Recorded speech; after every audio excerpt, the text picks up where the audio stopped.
Okay, so you're gonna have to excuse the makeshift tripod. I hope you can see me well.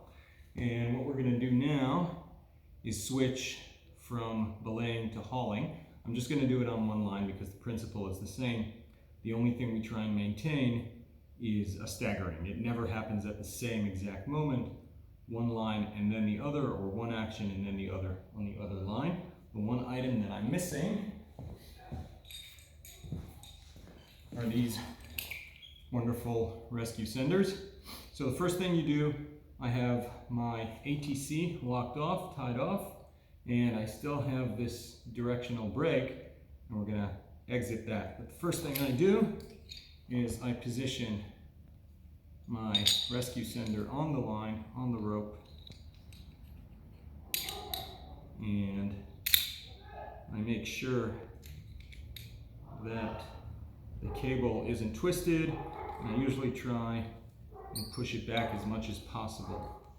And usually this is when I have my buddy check over and make sure I didn't make a mistake.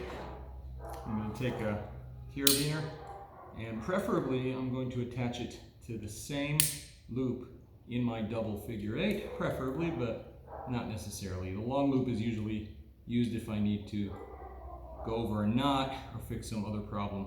Once I have this and my carabiner's locked off, I go forward as much as possible and I tighten up the rope. My buddy will go over this, make sure that I'm okay, didn't make any mistake.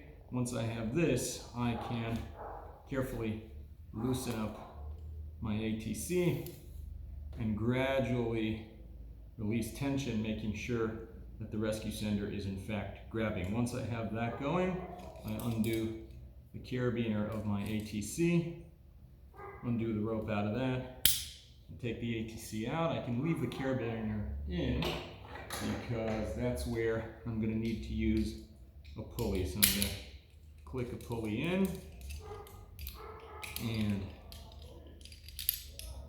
put my rope in and disconnect the directional change. For the most part, this is where I'm going to have to start stealing carabiners, so I just did.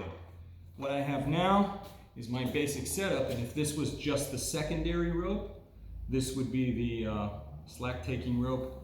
So this is all we would do, and we would have one person on this maintaining that contact and that sensitivity that you need with the rope. But if this was going to be my haul line, and I need a mechanical advantage, so obviously that's pretty simple. I'm going to take a Prosic, I'm going to shorten it, because otherwise that becomes wasted length.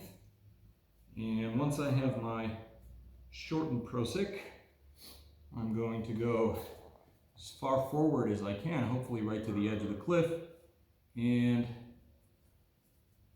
I'm going to do this. Sometimes some of the guys like using Spanish knots here or the French Prosic, but to be honest, as long as you shorten it, it's actually better to do it this way. And I'm going to run a carabiner into this with another pulley.